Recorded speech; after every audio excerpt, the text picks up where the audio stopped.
C'est quoi l'adrénaline? Si vous entendez le mot adrénaline, votre imagination imagine probablement une situation dangereuse. Par exemple un saut en parachute ou du ski alpin.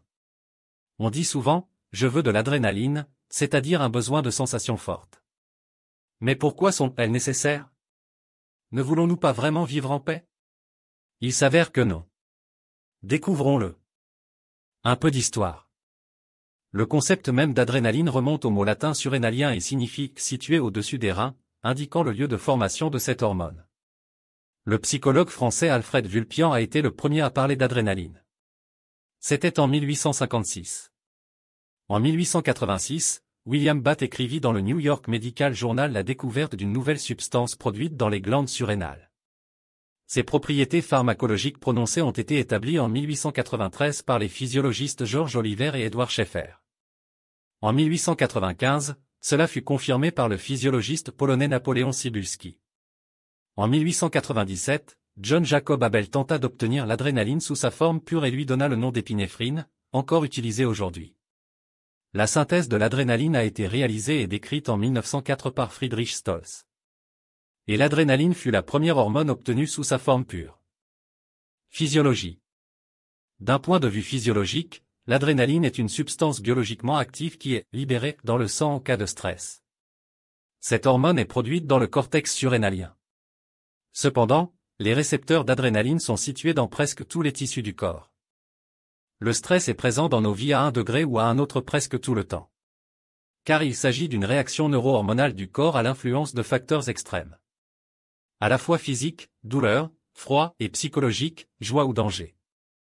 L'enfant a reçu une mauvaise note à l'école et le professeur l'a grondé au tableau dans cette situation, votre enfant a également reçu une certaine dose d'adrénaline.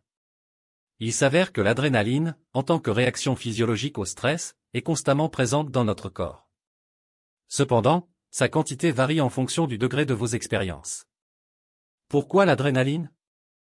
D'où vient le nom de cette hormone? Tout est très simple.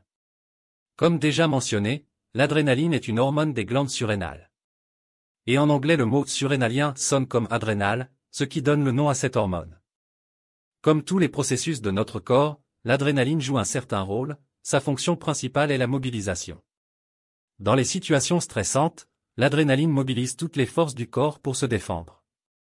Ce phénomène est particulièrement nécessaire en cas de blessure, lorsque, étant en état de choc, une personne ne ressent pas la douleur avec toute sa force, alors qu'un fort choc douloureux peut entraîner la mort. Les hormones bloquent la douleur et l'atténuent pendant un certain temps après une blessure. La peur a de grands yeux. Il est peu probable que vous ayez déjà réfléchi sérieusement à l'origine de ce proverbe, mais il est également associé à l'adrénaline. Dans un état de peur, nos pupilles se dilatent précisément sous l'influence de cette hormone. Même dans des situations de stress, le rythme cardiaque s'accélère, les vaisseaux sanguins se rétrécissent et les organes digestifs ralentissent leur travail. La production d'adrénaline augmente la quantité de sucre dans le sang et, sous son influence, les organes et les systèmes ont besoin de plus d'oxygène. Cependant, l'effet de l'adrénaline est de courte durée, après 5 minutes, son effet prend fin.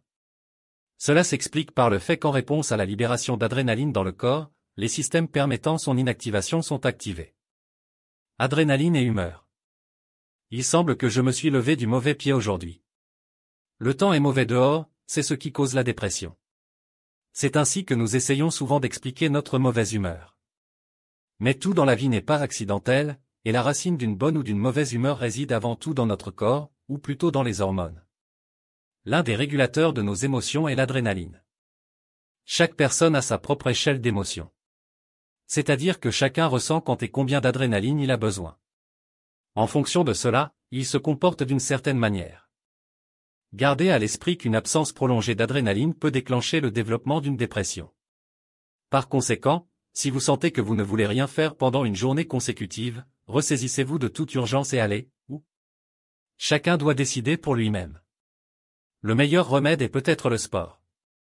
Pour certains, une heure d'entraînement dans la piscine suffit à leur remonter le moral. Tandis que pour d'autres, il leur faudra parcourir 1000 km de la ville et sauter en parachute, et plus d'une fois.